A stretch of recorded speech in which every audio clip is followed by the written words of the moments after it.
This program is brought to you by Stanford University. Please visit us at stanford.edu.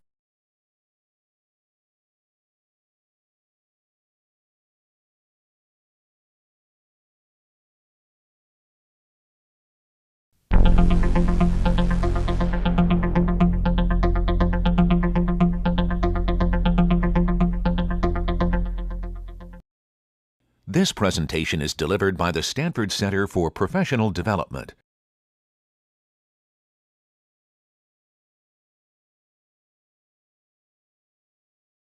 Hello and welcome to the Stanford Seminar on People, Computers, and Design.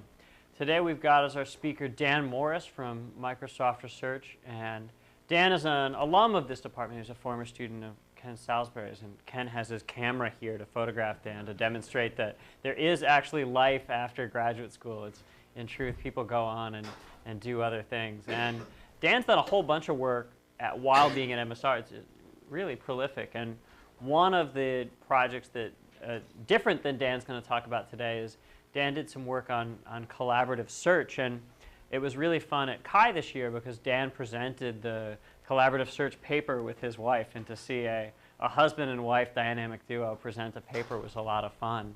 When I asked Dan about it afterwards, he said, "Oh yeah, that's the, I actually think collaborating with your spouse is the best possible thing you can do because you have a much more trust and a more common ground and increased communication." He's like, this is great. I really love collaborating with my spouse and would do it more again. What I actually said is there's just no real need. When you live with someone for 5 years, you kind of like cut away that layer of BS that you have when you work with anybody else. You're like, I don't need to lie, be extra nice. So maybe Mary will be in the band, and we'll hear about the music software today. Thank you, Scott. Yes, excellent. So, yes, I'm Dan. Today I am going to be talking about MySong, which is a system for automatic accompaniment for vocal melodies. This is work we did up at Microsoft Research with myself, Sumit Basu, who's another researcher kind of from the AI and machine learning side at Microsoft, and Ian Simon, who's a student at UW who interned with us last summer. And before I get started at all, please do interrupt with questions. I really hope I don't finish this talk. I've heard the whole thing. I don't need to see the end. I give you plenty of audio up front. So please interrupt with questions anytime during the talk. And I promise if I have to cut stuff, I'll make sure you get to hear all the fun audio examples, and I'll cut the more boring stuff. OK, so to get us in the spirit of participation, like I just asked you for, we're going to actually start with a little an audience poll. Mandatory audience participation. Scott's actually going to kick you out of the room if you don't participate in this little poll. So I want a show of hands here. And if you're out, people listening in the world, I want you to raise your hand just like so you feel participatory, even though I can't actually count you. The first question I'm going to ask is, how many people in this room like music at all? Like listening to music? All right.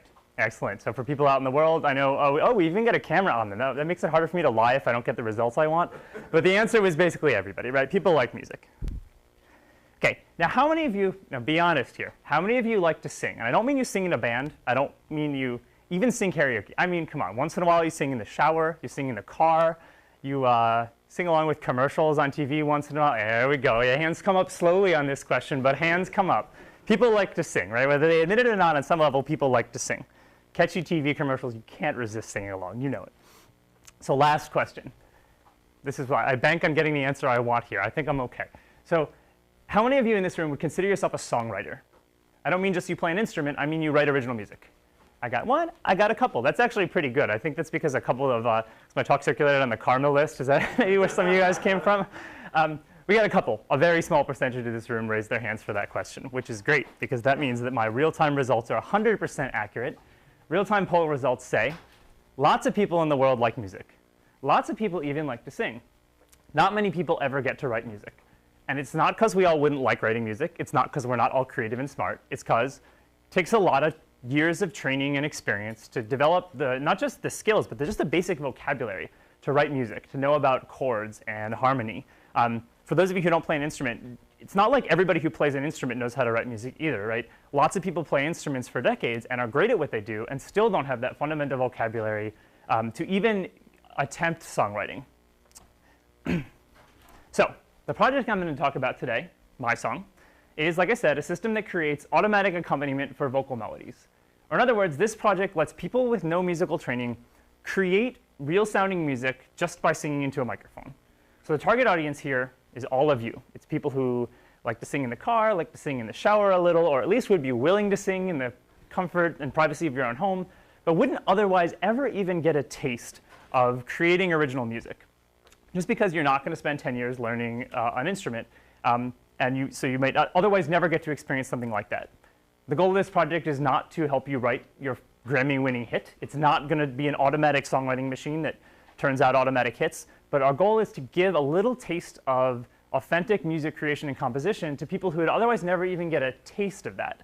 And I'll also talk a little bit later about how there's also applications of this for people who are songwriters and just kind of want a novel way to play with new songs. So you may already be a little bit skeptical. Some of you may have seen various kind of music for novices systems before that may have felt more like toys than creative tools to create authentic music. So before I do anything else, I'm going to skip right to a little bit of results and just give you a feel for what MySong can do. I'm going to talk about this in more detail later, but for now, we recently did a usability study on, that looks important, on MySong for our Chi paper, where we had a whole bunch of people come in and work with MySong who were exactly the target audience I'm describing. They must have liked to sing because they volunteered to come sing in a stranger's office for a user study. But if they knew maybe they knew the word major and minor, maybe they played piano when they were 5, but if they knew anything more than that, they were rejected from the study off the top. So exactly the target audience I'm describing, people who didn't know about chords and music theory, came in and worked with MySong to create music. And those are the examples I'm going to be showing you throughout the talk today. The examples you'll hear, like this one, you know this song. You'll know most of the songs we play today. We figured it was stressful enough for somebody to come in and sing in a stranger's office. We didn't want them to also have to write music in the 10 minutes we gave them. So they sang a pop melody that they were comfortable and familiar with. But from our system's perspective, this is the totally new melody. It's never heard this before. And its job, and the user's job, is to come up with an accompaniment for that melody. So I'm going to give you a quick glimpse of what this feels like. First, I'm going to show you the input that the first user in our user study sang. And this is really just to give you a reminder of what the whole universe of input to our system is. This is also our... Chestnuts roasting on an open fire. Jack Frost nipping... You get the idea. Again, the reason I show you that is just to remind you that was the entire universe of input to our system. He's not sitting down at a keyboard and typing in musical notes or musical chords or anything. The next thing I'm going to show you is this person worked with MySong. The real core of MySong, which I'm going to talk about for most of the talk today, is a system that generates chords to accompany a vocal melody. So I'm going to now show you what that person just sang, plus the chords that MySong generated, played back just at first as a really simple piano part. I call this the Let It Be piano part. If you can learn to do one thing on the piano, learn to do this. It's very versatile and can be a good party trick. Chestnuts roasting on an open fire. Jack Frost nipping at your nose. I'm actually stop that again too, because I'm going to show you one more for this audio example. Now what I'm going to show you is, so we and the user, MySong and the user, have generated some chords to accompany that vocal audio. We can now take those chords and give them to any number of sort of pattern-based accompaniment tools. And these are things that have been around since Yamaha keyboards in 1982. If there are a number of systems where if you tell them a set of chords and you say, play this like rock, play this like jazz, they have a library of a billion things a rock guitar does and a billion things a jazz piano does, and they, given a set of chords, can string those together in pretty compelling ways to make audio from your set of chords. So what we're going to do now is we're going to take the chords from MySong and fire them through a system like this called Band in a Box. It's a commercial system. You can buy it online. And this is kind of my end-to-end picture of what this non-musically trained user made, having never used our system before, in just 10 minutes. Chestnuts roasting on an open Feel like you're at the mall, December 22nd, and you're at the mall. Jack Frost nipping at your nose. Yuletide carols being sung by a choir and folks dressed up like Eskimos. Okay, so was that the best recording you've ever heard? I hope not, otherwise you have had a limited musical experience in your lifetime. Is it going to be nominated for a Grammy? Definitely not. But there's very little doubt that that person who didn't even have the vocabulary to talk about chords created something musical in just a couple of minutes. And I would say the audio quality of that is well above the bar if you're somebody who just wanted to play with something and make a cool greeting card for mom's birthday or a little love song for Valentine's Day. And somebody who would never otherwise have a way of creating something like that could be creating something that they feel very proud of, like they've really created something musical, even at that level of quality. OK, so hopefully that gives you a quick feel for what MySong can do. The next thing I'm going to do before I really get started, just show you a quick snippet of video, just so you, when I talk about using MySong, you have a vague feel for what it looks like to work with MySong. Creating music with MySong begins with recording a vocal melody. A user presses the record button and sings along with a computer-generated beat. He's really good, but I won't make you listen to the whole song. Just thinking of you and the way you look tonight. When the user stops singing, MySong immediately generates a set of chords to accompany the user's voice. The user can listen to these chords as a piano accompaniment. Someday, when I'm awfully low and the world is cold, I will feel a glow just thinking of you and the way you look tonight. Creating music with MySong begins with recording a vocal melody. Okay. All right. So hopefully that gives you a quick feel for what it looks like to interact with MySong. Yes, please, ask questions. This is a good example. Ask questions. So yes. this may be a little bit early, but is there sort of like a minimum level of competence or sufficiency? Minimum level, that's always the first question. You need to be able to sing a little to do this, right? I really do want to address that question. Let's actually come back to it a little bit when I've given you a little bit more background on how this system works. And then if I forget to talk about this, I think I don't have it on any of my slides, somebody make sure to ask me that question again. Either of the form, you asked it in a very nice way. Another way of saying it, what happens if I suck at singing, right? like either way, somebody make sure to ask me that question in a few slides, OK? It's your job if nobody else does. What were choices of beat? So that's also another thing I want to show you in that video. The one thing we ask before you do anything else with MySong is you pick a tempo. And we assume that this is, we don't ask a lot of musical knowledge from the user, but we assume it's relatively intuitive to drag a slider and you hear a drum track saying faster or slower. And if you really want to know, there's no limitation on time signature, and I'm going to occasionally veer into musical terminology. I'll try to minimize it in this talk, but somebody stop me if you think I'm talking about something important and I'm using terms I shouldn't be using. You can change the time signature. We make no restrictions on that. The only restriction we make is that we want to know what the tempo is and what the time signature is before you sing. The reality is that 99.99% of pop music is in 4/4 and never changes tempo. So this is not, in practice, is not at all a limiting assumption. And I can get into that a little more detail later. The other thing is that if a song does change tempo or time, it doesn't do it all the time at every measure, right? You could easily, if you're actually building a big song with MySong, you could record a 4/4 chunk of 30 seconds and then record another chunk at a different tempo or time, if that was really a concern. But again, 99% of pop music, that's not really an issue. So, that adequate answer? Okay. Just curious, currently your MySong's input is human voice. What if the input is human voice plus the chords you're generating? Something else, or? The question is, the input right now that we're showing you is human voice. Does this same basic process work if you put in human voice? I'm actually going to stretch that into two questions. One is what happens if you put in an instrument instead of human voice. The second is what happens if you put in chords plus human voice. We don't really care if the input is human voice. It needs to be monophonic sound. If I play a guitar into MySong, it works great. If I play a violin into MySong, it works great. You'll see the details in a second of how it actually works. It is not equipped to deal with polyphonic sound. It will get relatively confused if you play a guitar into it. You shouldn't expect to get the same chords back that you played. That's not really its job. So our signal processing doesn't assume a lot, but it assumes the sound is monophonic. Good answer? OK, excellent. And also, one more blurb. I'm not going to show a live demo during the talk proper, cameras on and everything. I will stay as long afterwards as people want to. If people want to try and sing, it's like pretty much good to go. It's like research prototype caliber good to go. Please feel free to come by and sing afterwards. Once I figure most people will be much more comfortable singing not on camera. But we'll do as much live demo as we have time for if people can stick around afterwards. OK, excellent. So you don't want to see that. Sorry. I guess.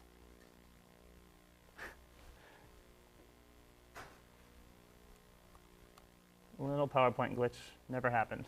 Excellent. All right, so here is a little bit about what today's talk is going to look like. Yes, believe it or not, we're just getting started now. We're going to talk a little bit about how MySong works, and this is going to be the part where I force you to learn stuff about little taste of the machine learning and signal processing beast behind MySong. Then we're going to talk about what I think is one of the cool contributions of this project, which is how we expose some of the, there's a machine learning system going on here I'm going to talk a lot about, how we can turn the magic numbers in that machine learning system into cool creative degrees of freedom is going to be another, what we think is a cool contribution to this project. Next thing I'm going to talk about is how we go about evaluating MySong. I may never get to this part of the talk if you guys ask as many questions as I hope you do. So the one thing I want to say about this right now is just think for a second. In HCI in general, we're pretty good at deciding whether you can drag things from one place to another quickly. We're pretty good at deciding whether one interface for text entry is more efficient than another. But it's a really hard problem to decide, have we built a good creativity tool? And I just want to kick that around in your head for a little bit. We'll come back. I'm not saying we've solved the problem, but I'll come back later, hopefully, if we have time, to how we went about evaluating this as a creativity tool. And then conclusion just means more gratuitous fun audio. OK, so let's talk first a little bit about how MySong works. And again, stop me for questions, especially through this more technical part of the talk. Before I start talking about the system proper, I want to provide just a little bit of musical background so we're all on the same page. So let's say I play piano in your typical top 40 weddings and corporate parties type of cover band. And the band leader wants me to play a song I've never seen before. He's going to give me something that looks like this, which is called a lead sheet. And he's going to tell me probably something about the style of the song, like we're going to play this like fast rock or slow jazz or a samba groove. And I'm going to look at this piece of paper, and I'm probably going to ignore everything except for these red symbols here that represent the chords that go with the song. And I might look at the lyrics a little to help follow along with the singer. But for the most part, if I'm an experienced musician, these chord symbols and a little bit of hint about style contain all the information I need to make music, to accompany this song. Now, I'm showing you this for two reasons. One is that we're going to be using lead sheets like this as training data for our system. And I wanted to make it clear what I'm talking about when I say lead sheets. The other reason is to convince you that if I can generate the chords to accompany a melody, I've generated the core representation that musicians can actually use to make music. So I won't say the rest of the process is mechanical. It can be a creative process. It requires a lot of training. But for the most part, if I give you chords, a musician has in his head a library of patterns. I know what to do if you say play B flat and it's a jazz, a cool samba jazz groove. So I'm going to treat our problem for the day as we're going to be given a melody, and our job is to fill in chord symbols at on this lead sheet. The other thing I want you to learn to take away from this lead sheet we're looking at is that pop music in general is divided into fixed units of time that we call measures. That's these little boxes here. For the most part, chord changes tend to be associated with measure boundaries. So you can grill me on this a little more later. I claim that without loss of generality, we can generally treat our problem as filling in chords for each one of the measures in our lead sheet. And conveniently, you saw in the video a second ago, we have somebody sing along with a click track, a drum beat, while they record, so we know where the measure boundaries are. So our problem for the day is somebody just sang something. Let's fill in chords like these at each one of the measures in this new song. OK, so the 5,000-foot overview of our system looks a little bit like this. You sing into a microphone, and we take your voice and we transform it into some representation of pitch. Now, it turns out that turning your voice into a nice, clean musical melody like this is actually still a pretty hard and unreliable problem. So we're going to use a different representation of pitch, which I'm going to just refer to for now as a pile of notes. We know for each measure that you sang, we have a pile of notes that you sang. And I'll get into that in more detail later. The next thing we do is we take each of those piles of notes at each measure, and we pick a sequence of chords that we think will sound good with that sequence of piles of notes. And then we're going to take those chords and turn them into a piece of audio that you can record or send to mom or play back. And again, we're going to largely depend on other pattern-based accompaniment software to do things like that. 90% of what's interesting about MySong and what's novel is here in this step, generating chords from melody information. So that's 90% of what I'm going to talk about today. Generating a set of chords to accompany what a user's saying. OK, so that sounds great. How do we do that? How do we generate a set of chords to accompany something that the user's saying? At its core, MySong uses a hidden Markov model to represent a chord sequence and its relationship to a melody. So for Markov-oriented folks, nodes in our model are chords, and observations are little fragments of melody. I'm going to explain all that in just a second. Yeah. I'm just a little bit confused about what looks like a histogram. So when you say pile of notes, that's within each measure? That's right. Okay, and, Yes. and are these probabilities of what they probably are? I will, so the question is I clearly used a meaninglessly vague term, pile of notes, to refer to what a representation is. That was my way of punting it off until a little bit later. The important thing, I will talk about that in detail. The important thing, though, you highlight is right. We know whatever this representation is that I'm going to explain, we know we have one for each measure. We know where measures start and stop. We can chunk the audio into measure chunks of audio, and this representation that we build is per measure. Make sense? OK, so here comes the informative and educational portion of the talk. I just said we used a hidden Markov model. I'm going to assume that we have a mixed audience who may not all be familiar with hidden Markov models, so we're going to do a little tutorial, a super quick intro on hidden Markov models so we can kind of all understand this on the same level. So essentially, a hidden Markov model is a sequence of nodes, each of which is going to have some discrete value. And this is often, although not necessarily, a series of discrete steps in time. And the typical problem we want to solve with a hidden Markov model is what was going on at each of these steps in the sequence? Or in other words, what's the value in each one of these little circles? Now, another key aspect of a hidden Markov model is that although I don't know what the value is in each one of the circles, that's what I'm trying to figure out. That's our job. I know something about each of these nodes. So for example, in the case of MySong, I don't know what chords go in each of these blue circles. That's the problem I'm trying to solve. But I know what the user sang. That tells me something about the chords in each one of the blue circles. So this all hopefully so far sounds pretty straightforward, but not very helpful. All I've shown you is a bunch of circles and arrows. Let's ask a couple. Now we're learning about hidden Markov models. Let's ask some very practical questions about hidden Markov models. First of all, what does a hidden Markov model do for me? Well, it turns out, you'll see at the very end of this talk, if I can fill in some necessary information, there are algorithms, standard algorithms, you can look them up on Wikipedia, for filling in these nodes, given a whole bunch of information for finding the best sequence of states. I'll get to that in a second. But that's really what a hidden Markov model is going to do some magic for me to fill in those unknown states.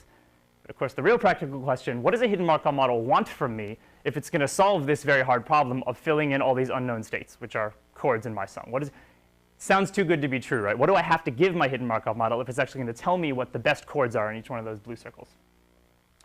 So it turns out there are 4 things the hidden Markov model wants from me if it's going to solve this very hard and important problem of filling in the blue circles or filling in the chords. The first thing I have to tell my hidden Markov model is, what are the choices for possible states at each node? So for the example of MySong, this is, what are all the possible chords in the universe? And this is typically part of defining your problem. I write down or look in my database and find all the possible, I decide what chords there are in the universe, right? Defining these possible states is kind of part of your problem specification. Second thing I have to tell my hidden Markov model is, what are the probabilities of each of these possible states following each one of the other possible states? So if I tell you that one of these blue circles has an A minor in it, I just tell you that. What's the probability that the next blue circle has a C major in it, for example? I'm going to have to tell my hidden Markov model this. The third thing of 4 that I have to tell my hidden Markov model is, given a particular value in each one of the blue circles, what's the probability of seeing a particular pile of notes in the red circle that goes with it? So I need to give my hidden Markov model some way of saying, if you tell me what a chord is, like say an A minor in the blue circle, I need a way of evaluating how likely a certain pile of notes is in the red circles. The fourth thing, of course, that I need to tell my hidden Markov model is, what are the observations? Or in other words, what do the user actually sing? Right? So summary. These are the 4 things a hidden Markov model wants from me if it's going to solve this hard problem for me and do all this magic.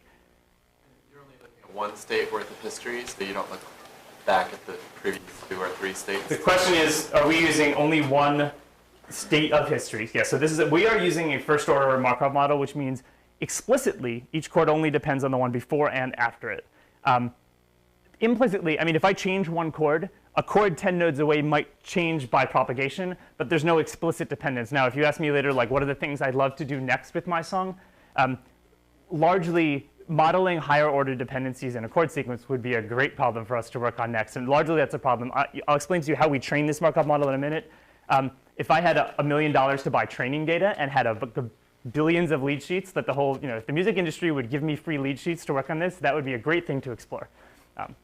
Turns out you need a lot more data to explore higher order dependencies. OK, so these are a reminder. These are the 4 things that my hidden Markov model wants from me if it's going to do useful stuff for me. I told you how we get the possible states. Let's ask, where do these transition and observation probabilities come from? So our general approach to finding these probabilities is going to be entirely data-driven. That is, we're going to take a big database of melodies and the chords that go with them and use that to train our system to generate good chords for new melodies, or to learn all of these probabilities. Now I should highlight, this is actually a design choice here. We could have sat down with a bunch of knowledgeable and experienced musicians and had them code or write down rules that govern transitions among chords, right? And for a handful of chord sequences, musicians actually might be pretty good at this. We actually don't know how good this would work. There's a couple of reasons why we didn't do it this way. One, of course, it'd be much harder to publish our paper if we did something like that. Our approach, the data-driven approach, is much more interesting.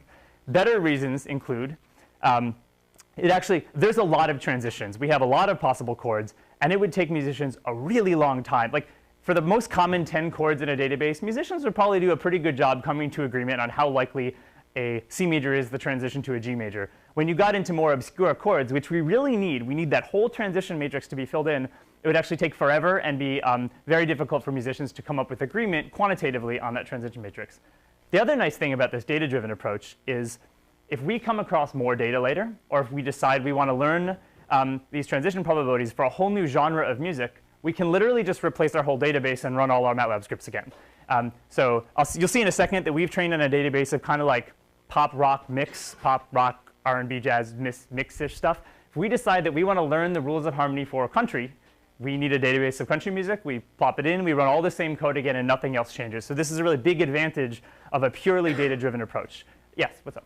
So Dan, in natural language, there are a number of, in natural language processing, there are a bunch of cases where a purely data-driven approach clearly scales better than a purely heuristic-driven approach. But a mostly data-driven approach does a lot better if you offer it a few insights to start with. Do you think that's the case here also? Right. I forget whether people out there in the world can hear you, so I'm going to repeat the questions. If that gets annoying and useless, somebody tell me not to. But the question is there some in between that might be more practical and more effective? Rather than being entirely data-driven or entirely heuristic-driven, is there a mostly data-driven approach? I would argue so for the casual user of a system like this. I think it's really great that we are able to we quickly learn pretty good rules and can generate pretty good chords. I actually think a really cool possibility is to take those transition matrices and I could go in and edit them and decide that I as the developer of MySong could decide, I think these rules aren't quite right. I personally don't think I could do much better than the data, but maybe I could edit them a little. But what's really cool is if we can find the right interactions, and this is something we haven't really explored yet, I could show you that transition matrix and let you paint on it or let you adjust it. I don't want the average user to open an Excel spreadsheet with the transition matrix in it. That would be sort of useless.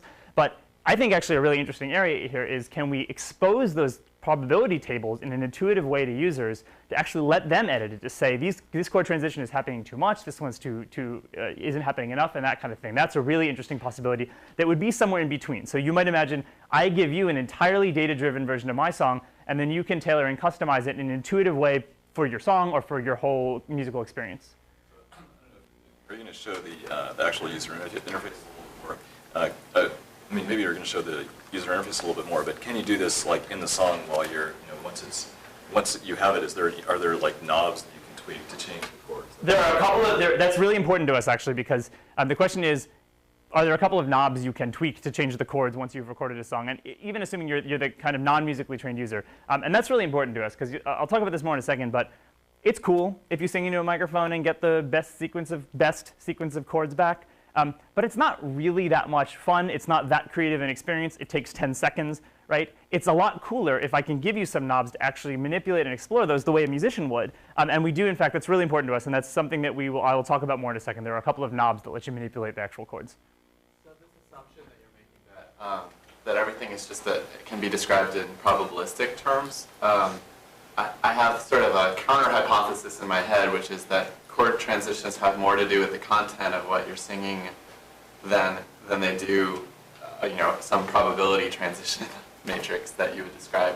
Do you have a sense for how often when it messes up, it's because it doesn't understand really what the content is, or? Well, that was a complicated question, so I'm gonna punt on repeating it. But when you say content, we learn two sets of rules. We learn transitions, and we learn a probability of a chunk of melody given chords. So when you say content in terms of melody, that is learned from the database. Now, in terms of like emotional content of the lyrics, for example, Clearly, we don't learn that from our database. Or, I mean, I hope maybe in 10 years, the next version of MySong will have that when natural language processing is solved. But for now, we don't learn stuff like that. And that's actually it's great that your question followed Bob's question, because that's exactly why, another reason why we want to put some control over the chords in the hands of the user, because the user, that's what's fun about making music, right? Your job, your task, if you're the user of this, is to come up with a set of chords and a backing track that emotionally and musically matches what you sang.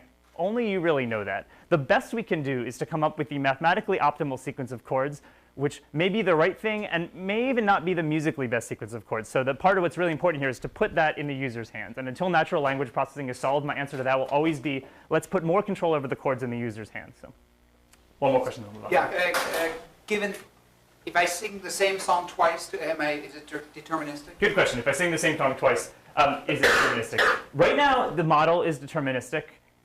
So in principle, if you play the same wave file into it twice, you will get the same chords back. It's actually not very hard for us to sample the probabilities and like once in a while pick the second best chord. In practice, I'm going to talk about the pitch tracking a little bit, the signal processing later. Like, we're sufficiently sensitive, for better or for worse, to minor differences in pitch that unless you're a robot and singing exactly sample for sample the same thing in twice, in practice, because of tiny changes in your voice and tiny changes in our pitch tracking, you won't get the same thing back twice. So another overriding principle of using MySong is it only takes you a few seconds to sing. If you don't like it, press clear and go again. And that's important, and you will get something different back the next time. OK, so the summary of this slide is we're doing everything heuristically driven, data-driven, sorry. And you'll see that with one very, very, very, very tiny exception that I'll highlight later, this means that in all the stuff I'm talking about, there are 0 lines of code in MySong that have musical rules in them. There is no if C major then blah. Right? There are 0 musical heuristics embedded in MySong. OK, so what do our training data look like for this system? We have about 300 lead sheets. That's, again, vocal melodies and the chords that go with them. And this is kind of a top 40 mix. It's a Western pop-ish mix of some classic rock, some R&B, pop, country, that kind of thing.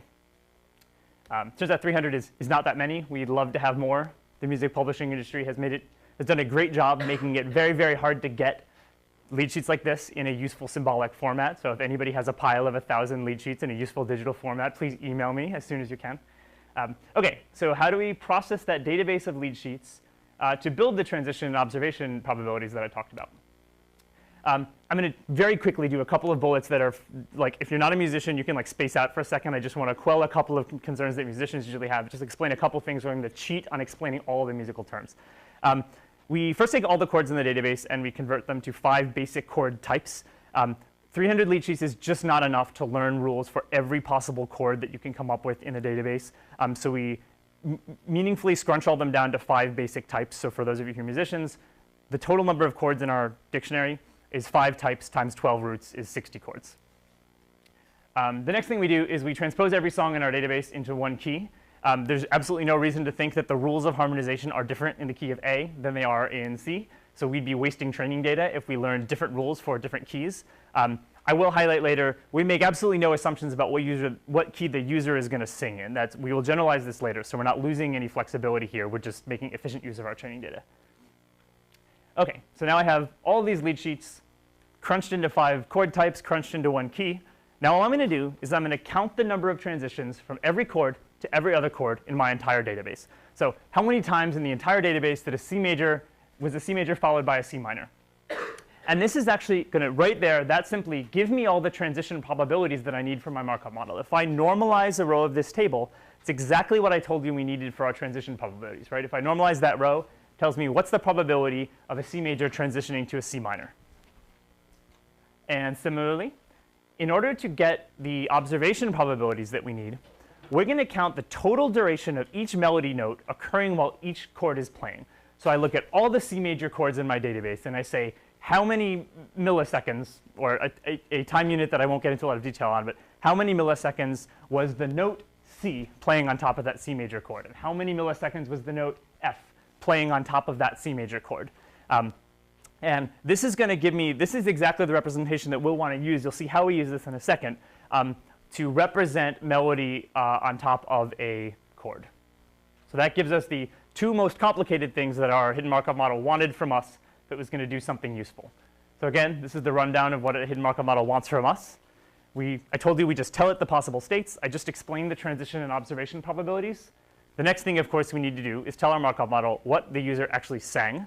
That's the next chunk. That's going to be my brief tour through the signal processing in MySong. Do you have any questions now on the probability stuff? Oh, of course we do. Excellent. I was wondering if you have a lack of data, because you're just taking existing song, stripping out the voice, keep the instrumental, and just sort of make an inference about the melody, inference about the chords. And it's be kind of noisy, but get more of that, maybe that can help. So the question is, I seem sad and bitter about only having 300 lead sheets for training data. Could we use, I mean, there's a infinite repository of audio out there. Could we use that to build our training data? You know, in principle, we could. There are, I think, about 8 separate research problems on the way from audio data to this kind of training data to even get reasonable approximations of melody and chords, and we need to know where measures start and stop, and to get even reasonable, all of those problems are not 0% solved, but I'd say all of those problems are about, there's Karma folks in the audience, right? Do we have a guess? I'd say they're 70% solved, right? There's a lot of research in pitch tracking and automatically extracting chords, and but none of them are so reliable that we can really even get, I think when you put them all together, it'd be too noisy to use for this kind of training data. That's my impression anyway. If you want to try it, I would love, if you want to send me lead sheets, I'll try them. I won't ask where they came from. If you do you use only the vocal melodies in your lead sheets? Don't they include any instrumental sections? So the question is, do we use only the vocal melody? I mean, we use the chord symbols and the vocal melody. The question is, sometimes if you buy a piano book at the piano store, it has a piano part maybe and maybe a guitar part in musical notation. We don't really use that for anything right now. We assume that what we really want from that is chords. So we're not really doing anything in terms of how to actually, given a C major, how to play a piano part on top of that. We treat it as a separate problem that is best solved by having a giant library of things a piano does in a C major. In our experience, that's actually gives you a pretty compelling result. Learning to generate accompaniments for an instrument on top of a chord is also very interesting, but also I think a separate research problem. So you made the comment that you have no reason to think that chord transition probabilities are, related to key. Is this based on analysis of the data, or is this just a hunch? Because my hunch is the opposite, that I think key matters. The question is, we make the assumption that it's OK to splitz all our data down into one key. We don't have enough data to statistically say one way or the other, is that really true? There are probably some dependencies due to quirky things in music, like the fact that a guitar is fingered a certain way, so there might be chords that are more, that in E minor, that a guitar is played in one way.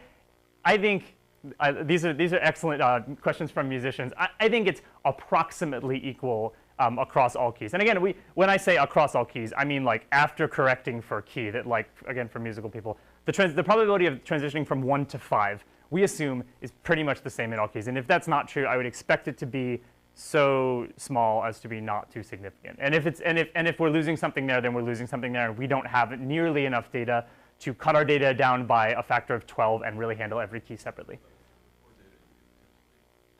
Ask that question. Also look if it changes depending on musical style. That's a great sort of pure musicology question, and I don't have the answer to that. And again, if I had 20,000 lead sheets, it'd be really interesting to know statistically in pop music, is E minor fundamentally different than D minor? There's a significant difference between at least major and minor keys. So yes, excellent. That's an excellent point. He points out that there are clearly differences between major and minor keys. I've only talked about 12 keys, and I'll definitely talk about that in a little bit. Excellent point. Now we've got two things that you have to make me come back to. We've got what happens if I'm a bad singer and how do we handle major and minor. So let's talk about the observations a little bit. And again, this is going to be our quick tour through. Now you've now learned a little bit of machine learning. We're now going to learn a little bit of signal processing to understand how we actually give the user's voice to this Markov model. OK, so this is, I'm just reminding you, this is really what the input to our system looks like. We have raw audio. The only thing that we know about that raw audio is we know where measures start and stop, because again, the user sang along with the drum beat. So what we really have is raw audio for each measure. So here's one thing we might do. We might take that and transcribe it into the same kind of nice musical melody that we have in our database, right? Wouldn't that be convenient? It's always nice if your data online is the same kind of thing as the data in your training database. But as I've mentioned earlier, this is actually still a really hard problem. And again, I'd put it in about the 70% solved bank. It's even for a great singer, it's really hard to infer the actual intended musical pitch and rhythm from raw audio. So again, we're actually going to punt on that a little bit, and we're going to say, what would it look like if I just took a histogram of the frequencies the user sang during each measure? I'll show you how we compute this later, but I think you can guess already it's going to be a lot less of a hard problem than actually determining a nice, pretty melody. And it also turns out this approach of not trying to figure out, did you sing an 8th note here, did you sing a 16th note there, it's going to be a lot more robust to minor pitch and timing errors, either in the singing or in our pitch tracking. So using this very broad statistical representation of what you might have sang is much more robust. Of course, this comes at a cost. We are throwing away a lot of information here. And I think every assumption I make upsets some of the musicians in the audience, so here's a big one that I'm going to upset a lot of musicians with. We're throwing away all the information about timing of notes. So if you sang a C in the first half of the measure, we're assuming for purposes of harmonization that's the same as singing a C in the second half of the measure. If you sang 2 8th notes, that is, if you sang 2 little bits of C, we assume that's exactly the same as if you sang those 2 bits of C, but at the same time, but a little longer. So all timing and rhythm information is getting thrown away here. Now this, we think, is well worth it because this is so much more robust a representation and so much easier to compute. It remains to be seen musically whether we're really losing information there, whether if we really looked at the timing of individual notes, that would actually tell us something about what good chords might be. Oh, I didn't even get any questions. I thought for sure I was going to get angry rants and like musicians shaking their heads. And I promise not to be an angry rant. When you say timing, to me, there's a distinction between timing as in sequence or versus the length of time. That's an excellent point. Then we throw both of those things away. The question is, when I said throw away timing, we threw away. We threw all we're keeping really is how much total duration of each pitch, each musical note, did you sing in that measure. That means if a C comes, if you sing half the measure C and then half the measure E, for right now, that is exactly the same as doing this the other way around. There are very good arguments why that is not. I believe we are throwing some information away there. And this is the kind of thing where at some point you say, like, it would be so much harder a problem if we tried to keep that information, that we're punting on that right now, but that's another great area for looking into in the future is how can we actually incorporate information about note sequence and note timing that affects harmonization. OK, so this is my one slide on signal processing. How do we get from raw waveform to that pitch histogram that I just showed you? So again, we start with a raw audio waveform. This is actually the waveform from that Christmas song that you heard at the beginning of the talk, and I'll explain why I picked that one in a second. What we're going to do is we're actually going to take little tiny, tiny chunks of that waveform, 40 millisecond chunks, it so turns out, and we're going to look at each of those individually. And so here you see I've grabbed the audio from just 40 milliseconds from our raw audio track. Now what we're going to do is for each one of those little 40 millisecond chunks, we're going to take a Fourier transform, which tells us what frequencies were present in that 40 millisecond chunk, and use that to build a power spectrum. And again, this is a summary of what frequencies seem to be present a lot in the voice in that spectrum. And of course, human voice is really complicated. This is never, just because you're singing even if you're a great singer singing a C, this never looks like bam, big line at C. It always looks a little complicated.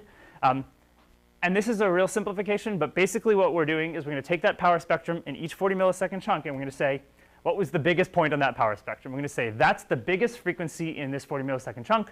So that's probably the frequency you probably meant to be singing in that 40 millisecond window. Then what we're going to do is we're going to take all of those little numbers. So each 40 millisecond window gives us one frequency that we think you were singing. And we are going to just, this gives us a big pitch sequence like this. So this is each one of the highest frequencies for each 40 millisecond chunk.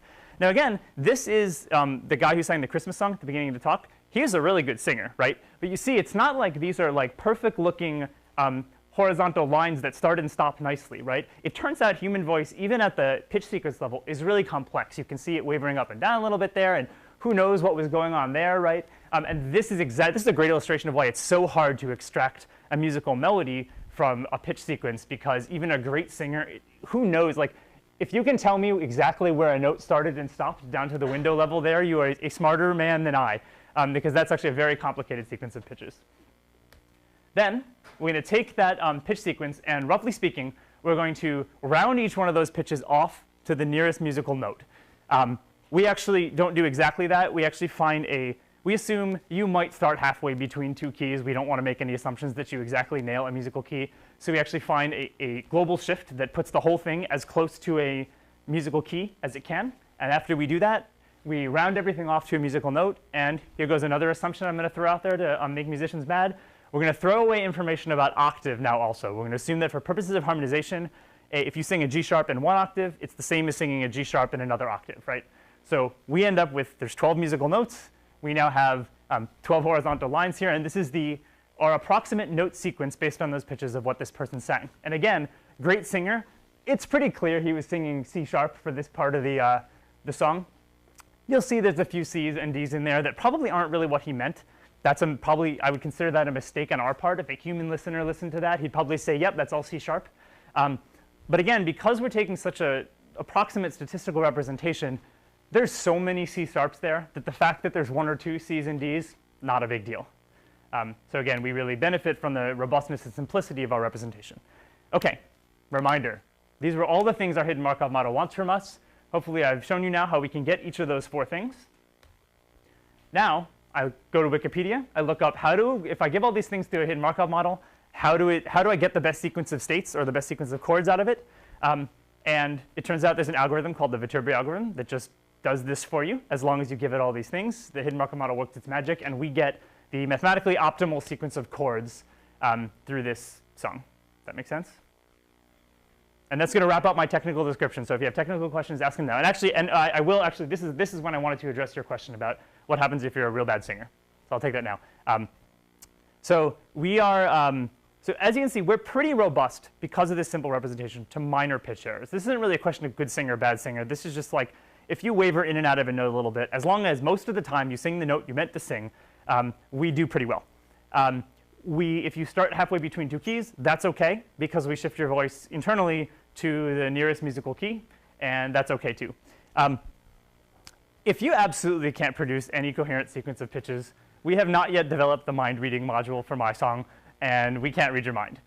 So certainly, there is some bar of being able to mostly sing the notes you meant to sing, 1 second, in order to do this. Now, there's an interesting, we learned in our user studies, there's a very interesting psychological phenomenon that the people who really can't produce pitches at all are also much less sensitive to what they hear back when you play back. So usually if somebody totally can't sing, they press stop, they hear their voice with the piano and some drums, and they're like, whoa, I made music, and that's fantastic, right? And honestly, at the end of the day, that's what we want. We want to give people a sense that they made something they couldn't make before. So while that is not as technically exciting, that's part of what we're going for. And the other thing that happens there, the Markov model implicitly, if you sing pitches where it really can't, you're all over the place, and it looks like it's kind of an even mix of pitches, and it can't really tell what you sang, it implicitly relies a lot more on the chord transitions. So if you bang on the microphone, or if you speak into the microphone something that's not musical, or you're just a really terrible singer, you will get back a familiar and friendly sequence of Western chords, which you can then use with all the things I'm going to talk about in the next section of the talk about how you can manipulate those chords even if you don't really know what chords are. You can still do that and have a good time with it. So in a sense, short of reading your mind, that's pretty much the best we can do if you really can't sing. So we're pretty happy with that. That is about the longest answer I could possibly give to your question. Does that answer you pretty clearly? Excellent. Do you have another question, Bob? The longer you sing, the harder it may be to maintain the same key. And often people, the longer the phrase is, their key will shift sort of sharp or flat, or may sort of waver over time. Yep. Do you have any way of tracking that? Yes. OK, so the question is, even a good singer, so you'll remember, you're not singing along with music. You're singing along with a drum beat. And even a good singer, unless you truly have perfect pitch, it's very hard to stay in key for even 20 seconds, right? So there's a couple of things we do to make that. And we do assume, if you are truly wandering from one key to another, that's a real problem for us. We do a couple of things to mitigate that. One is that, I didn't talk about this at all, but we don't actually just find a global shift of all the frequencies to the nearest musical note. We actually use a Kalman filtering approach that's sort of not that interesting and a little beyond the scope of this talk, but we do a little correction for minor drifts of your key center in and out of key. And that works pretty well for amateur to good singers who are naturally going to waver in and out of key a little bit. If you totally fall apart, that's where we'd say press clear and try again. And another thing we do that I think is important here is if you're actually using MySong, the real model that I would suggest to anyone using it is make your song, get some chords you like. If you press record a second time, you won't change the chords. You'll be singing back over it and recording a new vocal track, and everybody, whether you're a novice singer or a pro singer, will sing 100 times better the second time when you're actually singing along with chords than you did the first time when you sang along with the drum track. So as long as you can be close enough to help us get chords the first time, even if your vocal track was bad, you'll do better the second time. And the last thing I'd say on that point is that if you're actually using MySong in the real, like, you know, if you wanted to use MySong to build a whole song, like a 5-minute song, you would never sing along with a drum beat for 5 minutes. That would be the most non-musical and uncomfortable experience you could imagine. Typically, if you're songwriter working on a song, you tend to work on a song in logical chunks anyway. You work on a verse, and then you work on a chorus, and then maybe there's a bridge, and there's some instrumental chunk. We would imagine that anybody using MySong to really make a song would work in exactly that way. You'd sing your 20-second verse. Presumably during that time, you could stay on key enough for our Kalman filter to help recover you. And then you'd go and work on the chorus, and then you'd work on another verse. So we expect you'd never be singing so long at once that it would really be a tremendous problem. I'm gonna get to your question in just a second. Oh, actually, I'll take your question now. I have a little bit more to talk about. I'm curious about measures in which they're not singing at all. In those measures, is it entirely about the chord transitions? So the question is, what happens if you don't sing at all in a measure? And yeah, for the most part, if that's the same thing as if I just speak or there's no real discernible pitch, then it will be entirely dependent on the chord sequence. And of course, that's really common in music, right? It's, probably more, maybe even half of measures that you sing in a chunk of melody are empty, and that's fine. Well, you know, the chord sequence will determine what gets chosen there. Can you give me visual feedback as to how the computer is interpreting what? Do we give you visual feedback? We try not to get into the business at all of really showing you the pitch we determine, because we don't really determine a sequence of pitches, right? The visual feedback we give you, well, right now we don't give you any visual feedback. In kind of a nicer version of MySong that I'm not showing right now, we might give you feedback to let you know, like, we want to give you something so you know the microphone's on, right? You know there's that awkwardness when you do something with a computer and you're not really sure whether it's even listening to you at all. So some representation of I sang or I didn't sing actually goes a really long way to making you feel like at least it's listening. We don't try to give you any kind of pitch representation because we don't have it. So. Okay, there's one tiny hitch in this technical description that I didn't get to. I told you that we scrunched our entire database into one key, but we also don't want the user to necessarily have to sing in that key. It doesn't even matter what that key is. So what we actually do, everything I described runs in like 2 milliseconds. So what we actually do when you sing a song is we run that entire procedure, the whole thing I just talked about, 12 times, once for each musical key. We shift our entire database by a half step every time, and try all 12 keys, whichever one. The Markov model tells us what the best sequence of chords was and how well it fit. So we did this whole thing 12 times, and whichever key seemed to generate a chord sequence that fits your voice the best, that's the key we choose. And that actually has turned out to be a really robust approach for doing this. Okay, now we've gotten through the technical and informative part. I'm going to play you some more fun audio clips for a second. So again, I'm just going to play you a little clip of input just to kind of remind you these are non-musically trained users from our user study. A little snippet of input just to remind you what MySong saw. Fish gotta swim, birds gotta fly. Get the idea? I'm going to skip the piano part now and just again show you kind of end-to-end output. This is what our non-musically trained user made. Fish gotta swim, birds gotta fly. I gotta love one man till I die. Loving that man of mine. Okay, I'm going to do one more now. Again, a little quick snippet of input. My loneliness is killing me, and I must confess. I'm going to play you the again the end-to-end output, and this one is really interesting. So, emotional prize for anybody who can tell me why I'm so proud of this particular example.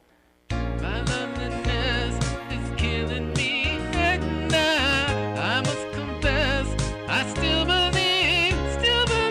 When I'm not with you, I lose my mind. Give me a sign, hit me, baby, one more time. Okay, so there's actually 2 reasons I'm actually really proud of that example. So one is obviously that guy.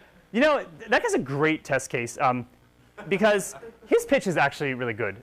You know, it's really hard to tell. We're not used to listening to try to say, is somebody's pitch good versus are they a good singer? He's a regular guy. He's not like, is he the best singer in the world? No. He's like a regular guy who sounds like he might sing karaoke once in a while, right? His pitch is actually pretty good, which is the best case for demoing MySong, because a listener who's not looking at a pitch track is like, that guy doesn't seem like a great singer, but MySong does great on him because his pitch is actually really good. The other thing that's really interesting about that one, MySong has never seen any of these songs before. There's absolutely no reason why it should be able to generate the original chords to the song. We told people in this user study, imagine you're doing a remake of your favorite song and don't really try to get to the original. Now, of course, there's some bias in their mind. They're going to be pretty happy if they get chords that sound like the song they're used to. that was exactly, and there's one other example I'll show you that does this. That was exactly the original sequence of chords for Hit Me Baby One More Time, which is a powerful statement about the simplicity of popular music in 2008. More than anything about MySong, because it has no reason to be able to do that, other than the fact that the user does have a couple sliders and is in his head, whether we tell him to or not, is trying to get that chord sequence. OK, so this is now officially the last section of the talk, as expected. I'm glad you guys asked a lot of questions. I didn't want to get through the whole talk, so I'm going to do this section on exposing learning parameters, and then basically take questions after that. We usually wrap up like an hour is normal length for this session. Is that about right? Yeah. Okay. We've got the room till 2. OK. Yeah, that sounds about right. OK, so I have now shown you, and hopefully you understand, how we can find the mathematically optimal sequence of chords for a given melody. So that's pretty cool. The results are usually pretty good. It's not clear, though, that a Markov model's idea of the best chords is really all that musical. It doesn't mean it's the musically best sequence of chords. It just means it's, in some mathematical sense, the best sequence of chords. And in fact, there's lots of good chord sequences to go with a melody, right? A musician can sit down with the melody and you tell him, try accompanying this 5 different ways. He'll come up with 5 different sets of chords that are all, quote unquote, the right answer. So just picking one to give back to the user is a little bit arbitrary. On top of that, what I showed you so far takes like 10 seconds to do. It doesn't feel that creative. I mean, it's cool. I sang into a microphone and it gave me music back. And hopefully I've convinced you that the output is not Grammy winning, but it's musical output, but it's still not a truly creative experience. Wouldn't it be that much more fun and that much more musical if we could actually put the user in more control of what actually comes out of MySong? Since, again, a songwriter doesn't just sit down like a robot and use his internal robotic chord generator to come up with chords, right? He's going to experiment with different chords and try different things. We'd like to give a piece of that experience to the non-musically trained user. So we'd like the user to have some flexible interactive control over the chords. We'd also like the user not to have to know what chords are and not to have to know what a Markov model is. Those are 2 important constraints here. So let's step back and look at the system we have. How can we get there? Anybody who explains to you what their machine learning system does, they lied to you a little bit. Every talk you see that has a machine learning system in it, there's always some magic numbers, right? That's the reality with machine learning or computer vision or anything like that. There's always some magic numbers. MySong is no exception. Machine learning systems typically use some kind of hard-coded number, right? Whoever is sitting down, the programmer, has a pound defined somewhere in his code. He tries 27 different values and finds the one that works with seeing a reasonable set of examples, and that's the number that ships with the product, right? Or whatever. I mean, obviously, this is an oversimplification, but there's a lot of magic numbers in any system like this that's claiming to simplify something really complicated to something really simple. Wouldn't it be nice if we could, in this case, wouldn't it be great if we could let users control those magic numbers?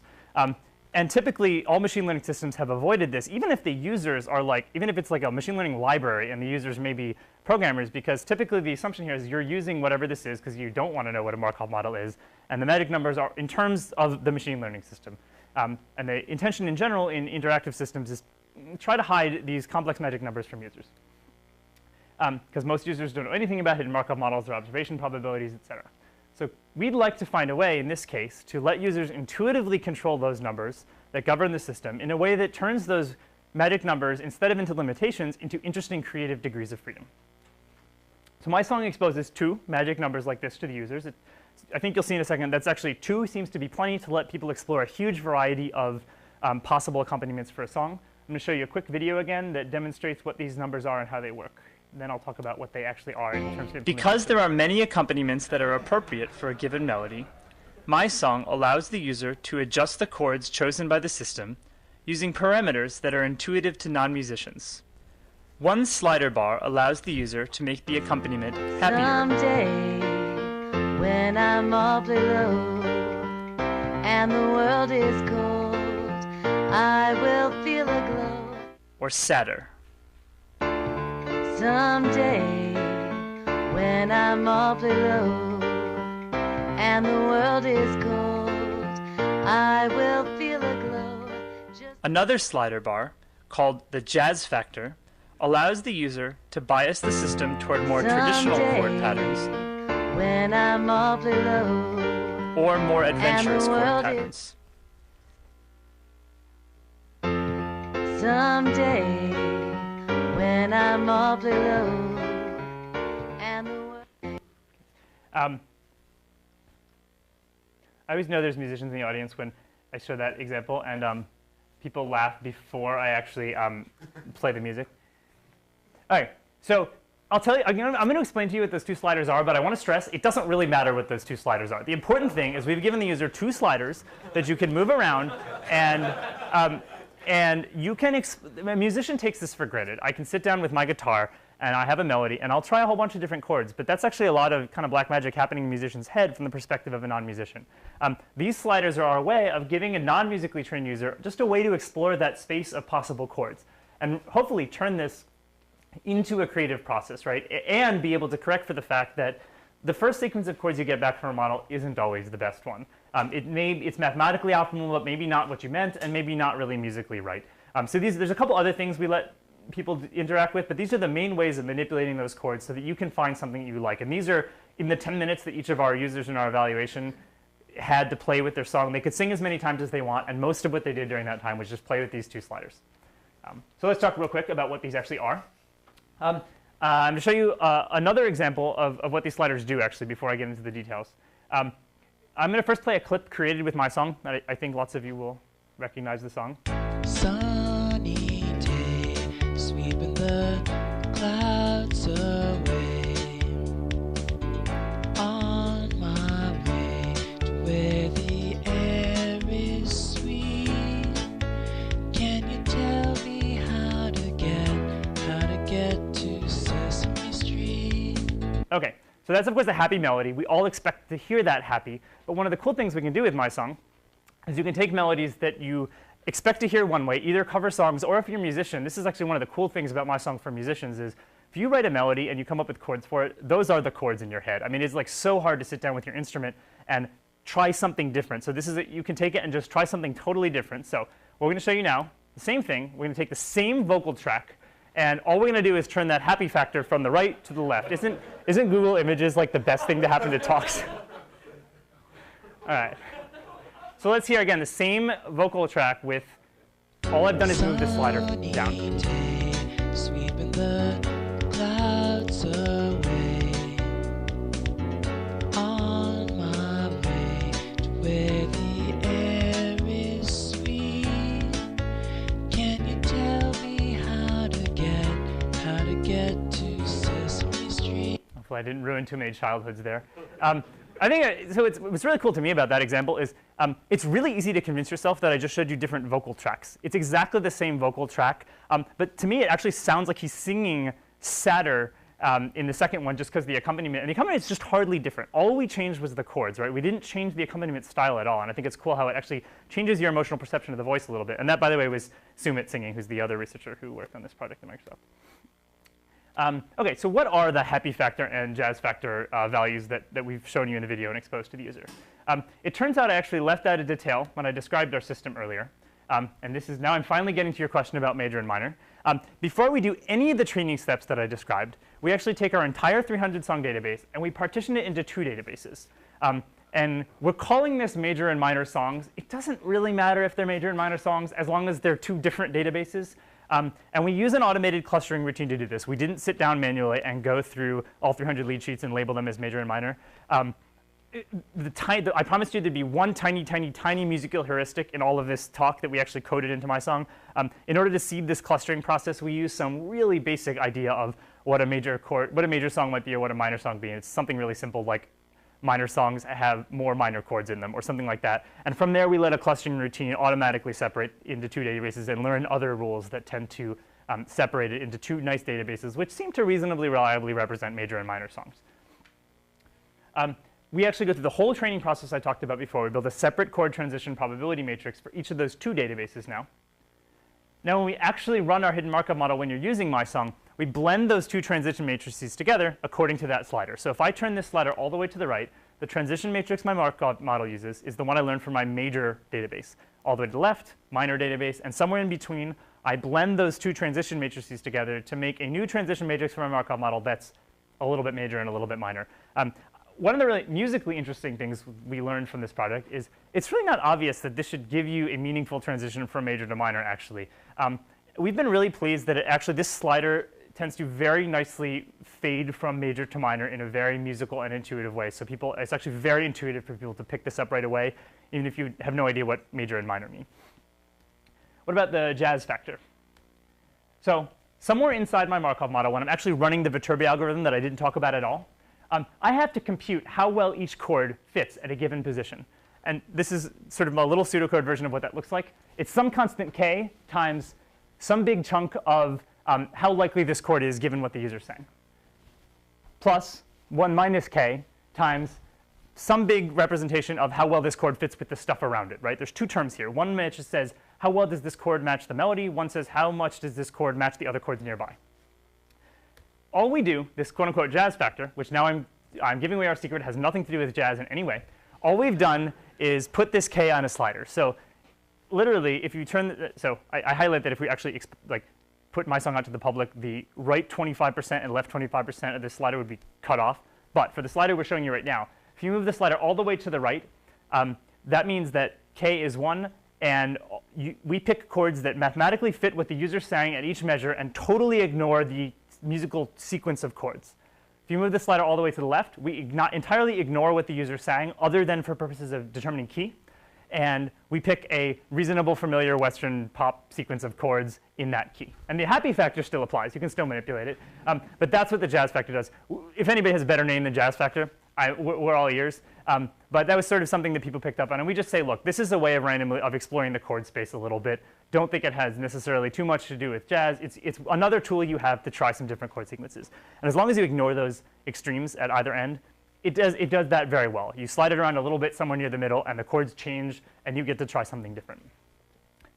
OK, I'm going to stop there, other than showing a couple more examples. I'm going to skip the evaluation section, and I'll make it a user problem. I'll let you guys think. How would you go about deciding? This is a kind of a hard HCI problem, right? How would you decide? I told you we've just built something that makes something musical.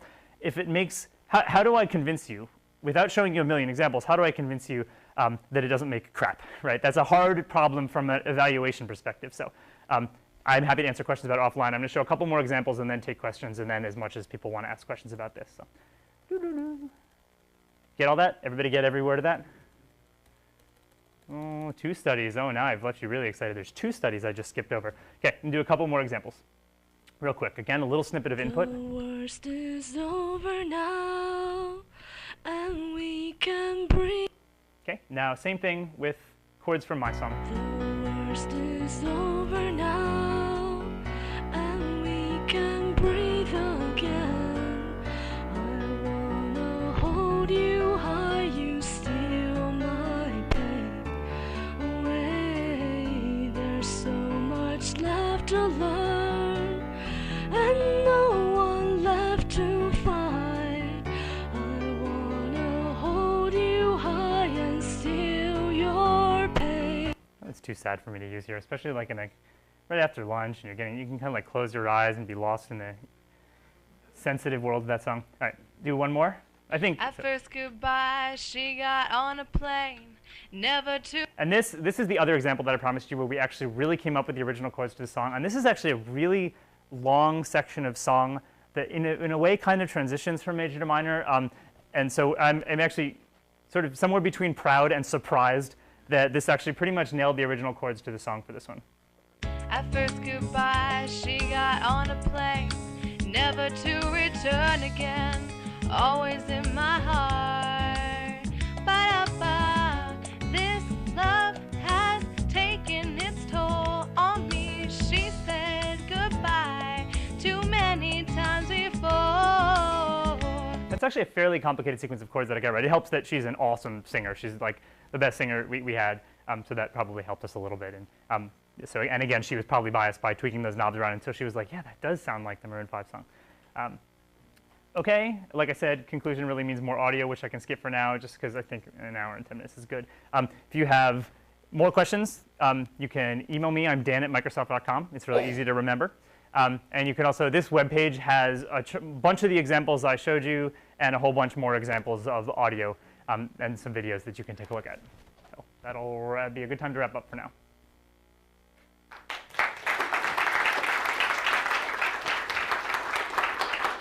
And now, you guys have been so good at asking questions, there must be more. But I will not be offended now. I know it's been a long time, so people can wander out as you need to. Yeah. So also, kind of by analogy to natural language, there's often, in speech reco, for example, you get an n best list. You know, thought you said bat, but you may have also said boat. And there's a gazillion ideas for what the third slider would be. Have you thought about, and this was our top pick, but this was our second pick as the third slider. You're my hero, Scott. You asked it. I love when people ask questions and we can say, yes, we already did that.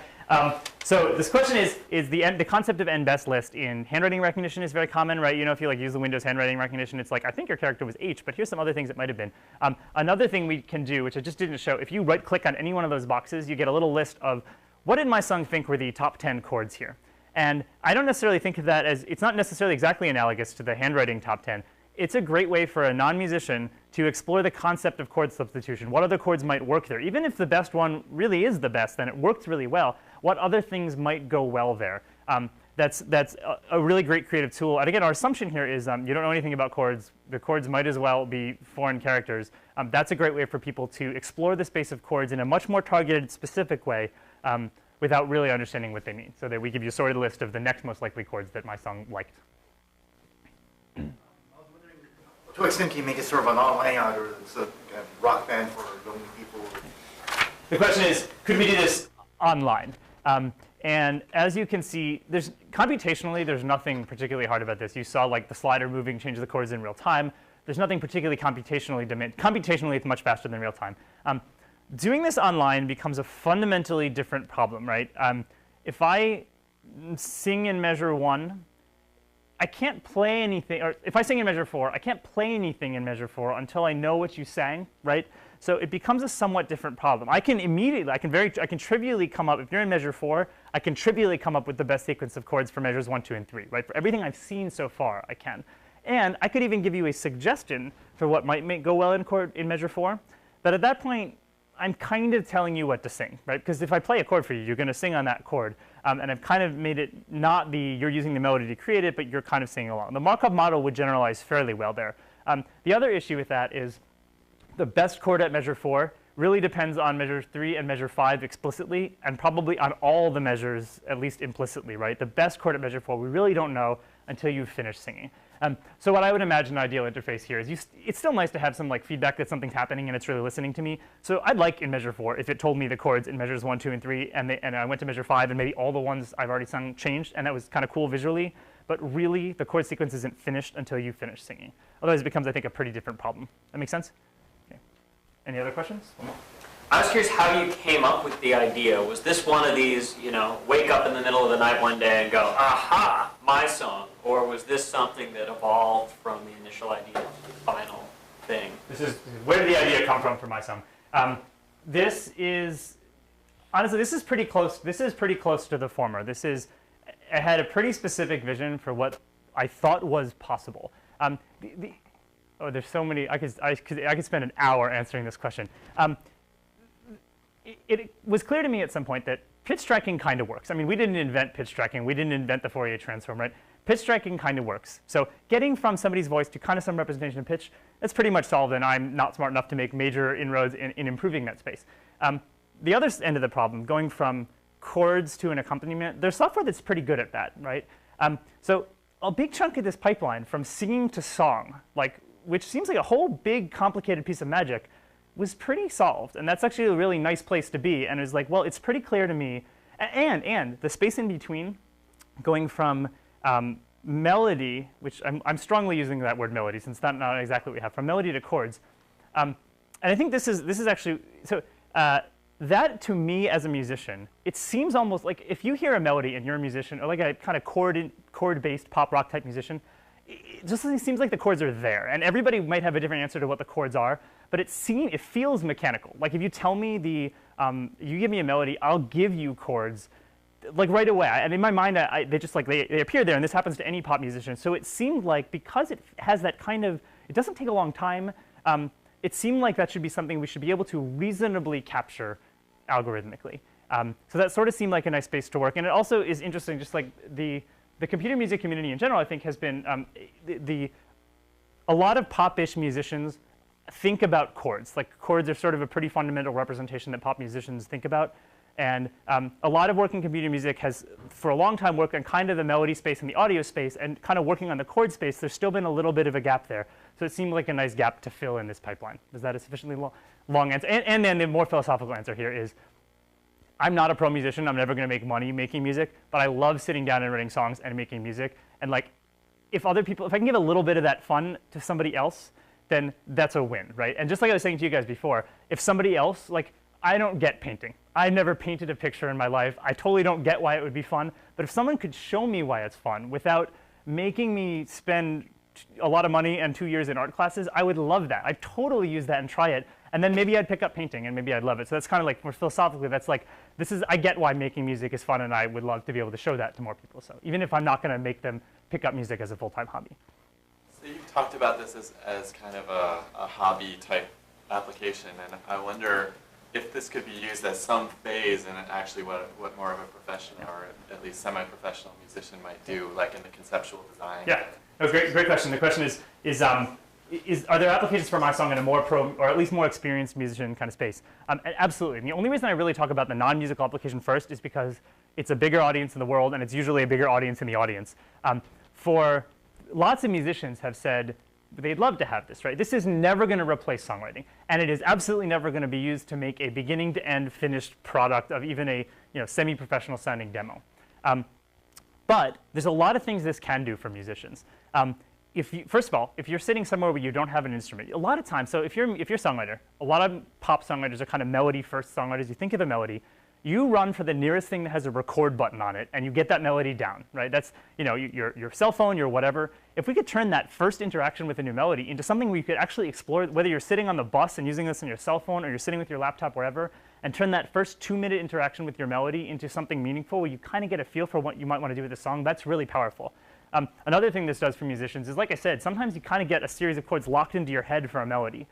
Even just hearing this kind of like simple 1 chord per measure accompaniment can be a great way to just like, look, you're a computer, you don't think the same way I do, tell me something different. I'm going to move these sliders around and just give me something different to think about.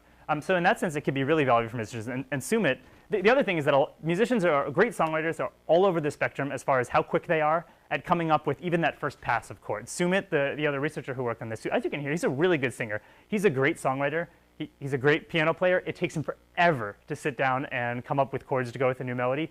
And he's the world's only user of MySong. He uses it every single day. He writes a melody. He comes up with the chords for it. And that's a great shortcut for him to just get that first, what's a reasonable set of chords that I can start playing and work from? So hopefully that was twice as much data as you wanted for that question.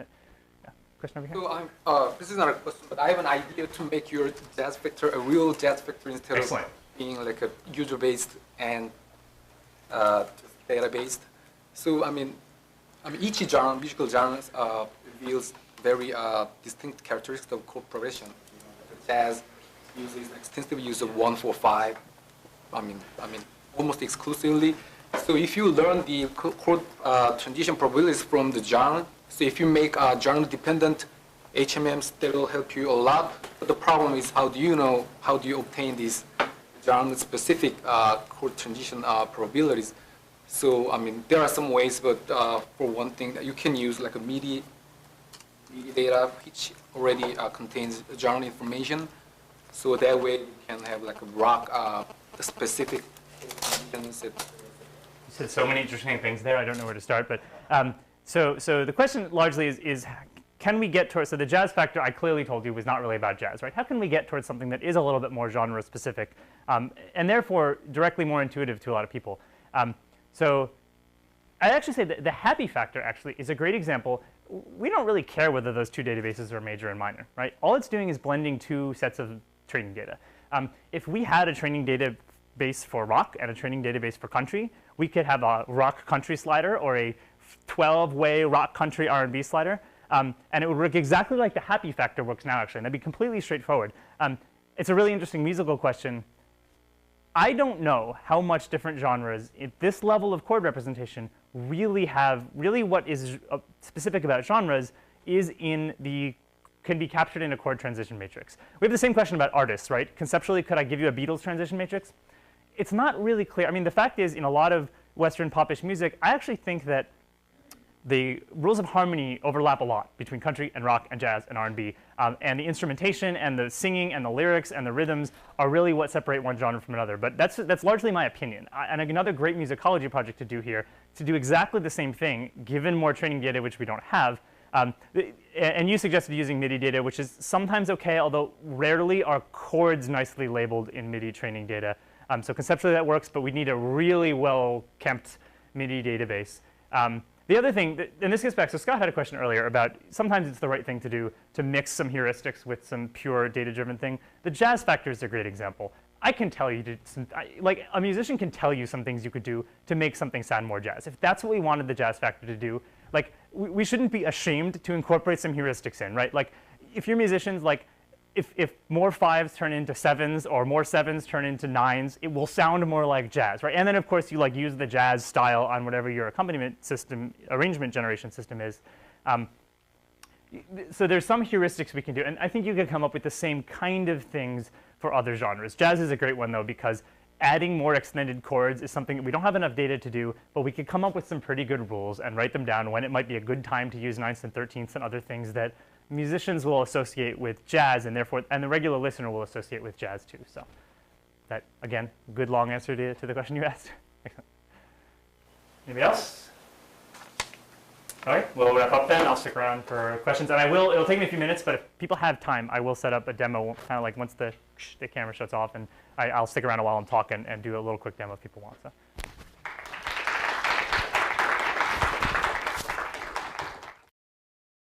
For information on other online Stanford seminars and courses, please visit study.stanford.edu.